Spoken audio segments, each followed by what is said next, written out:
There's only 4 days left until the next possible government shutdown. Will the Democrats give Trump his border wall? Will they compromise?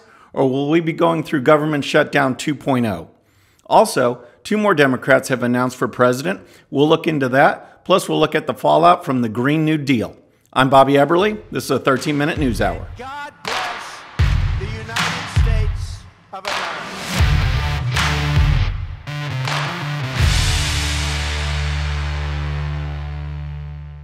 All right, so the big news is the upcoming shutdown. Possibly. We don't know. But it's only 4 days away, February 15th. And we're going to get into that. We're going to go through the negotiations, see where things stand, and see what Trump's options are. But first, we want to look at a couple of presidential announcements.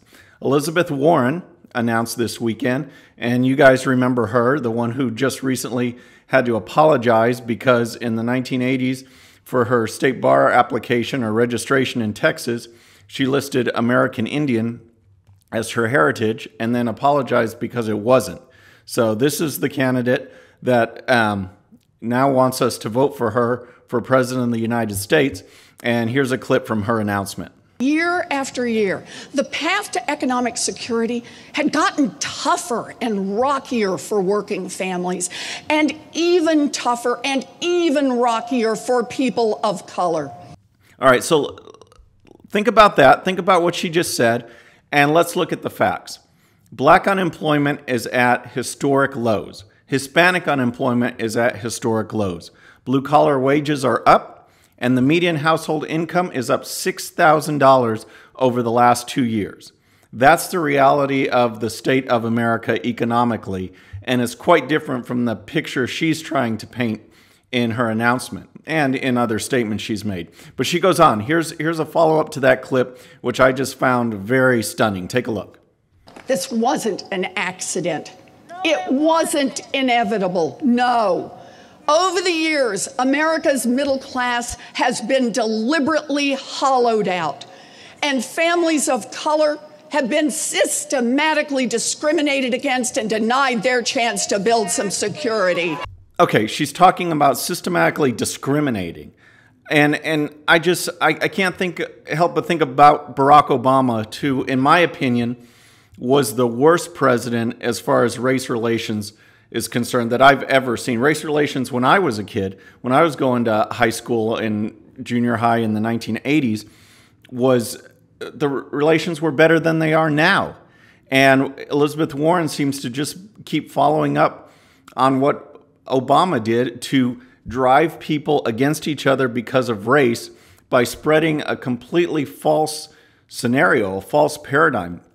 It's easier to get a job if you're a minority. It's easier to get into college if you're a minority. Back when I used to work in the space program as a government contractor, I remember my manager having to go through hiring, and I was helping him look through various resumes, and they had a book, a hiring guidelines book, and for job after job after job, it said, strongly consider woman or minority for the position. And my thought is, how insulting is that? I mean, seriously, do you want to get a job not based on merit, but because of your skin color or your gender?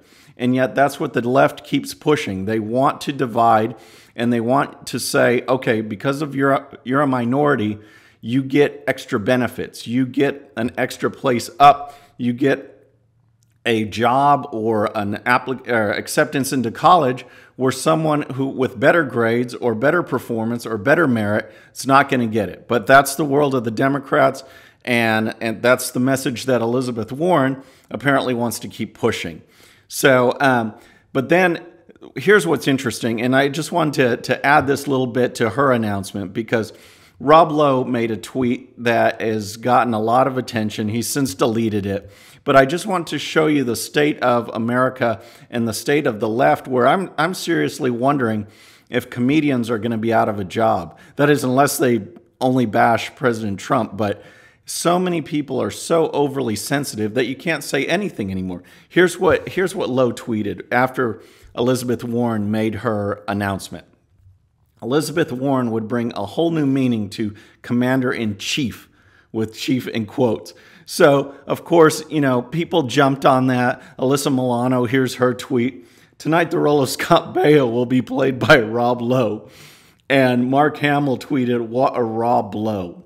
So he took the tweet down, but he came back with a follow-up that I'd just like to read right here. He says, observation, many polarizing politicians actually like each other, privately help each other, and then publicly stir the pot, playing for votes. That's fine.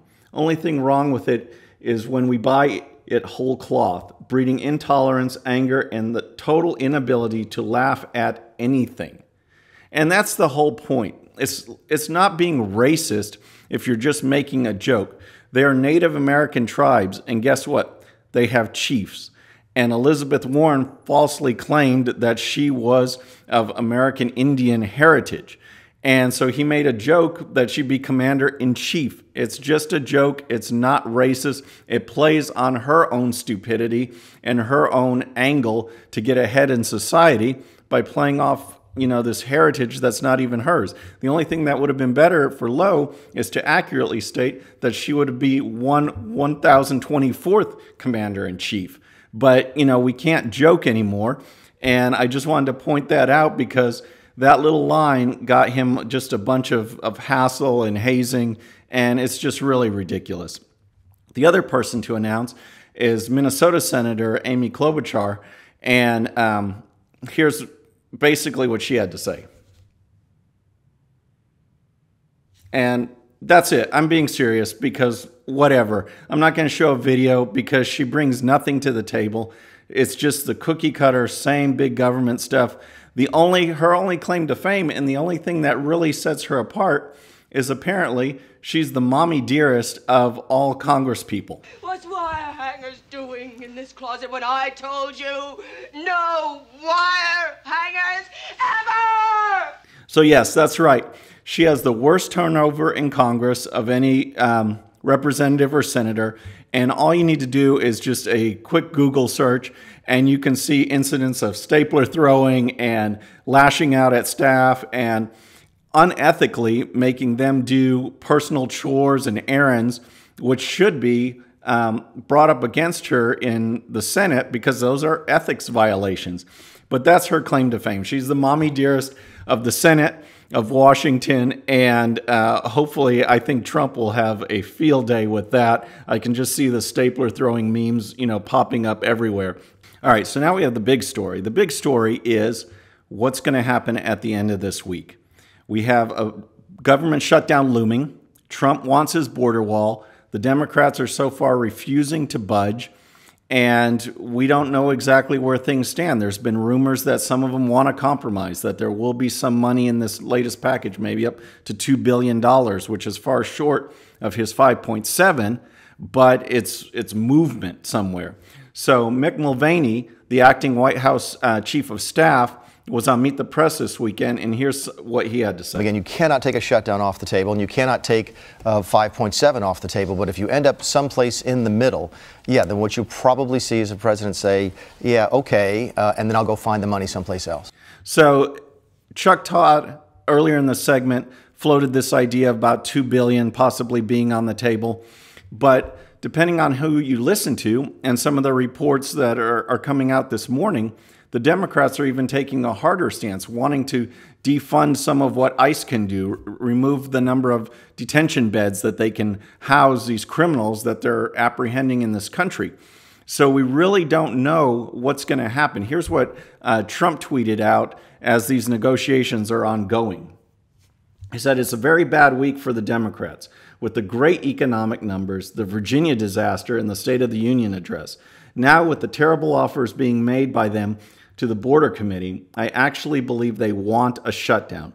They want a new subject. And I tend to agree with him. If the government shuts down again, they'll just do exactly what they were doing, talking about the 800,000 workers who are missing paychecks and ignoring the fact that all they have to do is come up with a reasonable offer to fund the border wall so we can have serious security and things will move on. Trump added this as well, which is a quote from Congressman Tom McClintock, And he went in about the powers that the president has, because if he doesn't get his full $2 billion, he could fund the rest by declaring a national emergency, which this border crisis is. And here's what McClintock pointed out that Trump tweeted.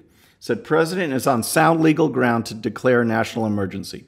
There have been 58 national emergencies declared since the law was enacted in 1976, and 31 right now that are currently active. So this is hardly unprecedented. So that's where things stand. I think that by Friday, there will not be a bill that has $5.7 billion. So the real question is, what is Trump going to do? Will he shut down the government, or will he take something, sign the bill, keep the government open, and fund the rest through executive authority? That's what I think is going to happen. I think if he gets $2 or $3 billion, he can say that he was willing to compromise too, but this is what we need for the actual border wall, and give the American people what they've wanted from Trump, which is the solid border security. So I'll keep you updated on that. On Wednesday's show, we'll have another update. And finally, I just want to wrap up with some of the fallout from Alexandria Ocasio-Cortez's Green New Deal announcement. It just, you could see the backlash, you could see the reaction, and to see some of her people trying to defend what is in the resolution, and also in this frequently asked questions that I went over on Friday. It's just hilarious. And some people don't even know what's going on. Here's a clip from Tucker Carlson, who had one of Ocasio-Cortez's advisors. He's a Cornell law professor. And here's what he had to say to Tucker. Why would we ever pay people who are, quote, unwilling to work? We never would, right? And AOC has never said anything like that, right? I think you're referring to some sort of document that some doctored document that somebody other than us has been circulating. So this poor guy's either lying, or he has no idea what Ocasio-Cortez and her people are doing. And I actually think that's the case, because they're printing out stuff, they're taking it down, they're doing crazy stuff. She went on Twitter to try and to blame this all on Republicans, and here's what she tweeted out. It says, when your Green New Deal legislation is so strong that the GOP has to resort to circulating false versions, but the real one nets 70 House co-sponsors on day one, and all Dem presidential candidates sign on anyway. All right. She also added this little gem. She said, there are multiple doctored Green New Deal resolutions and FAQs floating around. There was also a draft version that got updated and taken down. There's also draft versions floating out there. So they never clarified. They haven't issued, proper documentation. And the only thing that they are refuting, what she's trying to do, is that because the document and the frequently asked questions, the background material, was so outrageous that some people did have fun with it. And she is trying to paint that as the doctoring of documents. Mark Dice, who's a media analyst who posts quite frequently on Twitter and on YouTube, had some fun with her frequently asked questions and the Green New Deal resolution itself. And here's one of the things that he posted. He said, one more, I couldn't help it. This is section E under some of the environmental detriments. The entire Smurfs village had to evacuate last year due to rising sea levels from global warming, putting their entire population at risk of being captured by Gargamel. And this is what she was referring to with the GOP. He's not part of the GOP circulating false documents. It's obvious that this is joking around and satire, making fun of a ridiculous document. All you have to do, there's no need to doctor the document. All you have to do is look at it and see that it's ridiculous when you're talking about farting cows and eliminating airplanes and redoing every building in the United States of America. It kind of speaks for itself, and you see the backlash. They just were not prepared for it, and it's really quite funny to blame a guy that specializes in satire, in this case, as the person behind doctoring of documents, when everyone out there read it. They read the originals. They saw how silly it was. And we'll go on to the next phase of this and see what comes out of her mouth in future days and weeks. I'm sure it's going to be great. Anyway, that's all for today, folks. Thanks for subscribing and thanks for watching the show. Please tell your friends about it. There'll be a subscribe button at the end, and you can check out previous versions of the show. Tell your friends, and thanks for tuning in. I'm Bobby Eberle. This is a 13-Minute News Hour.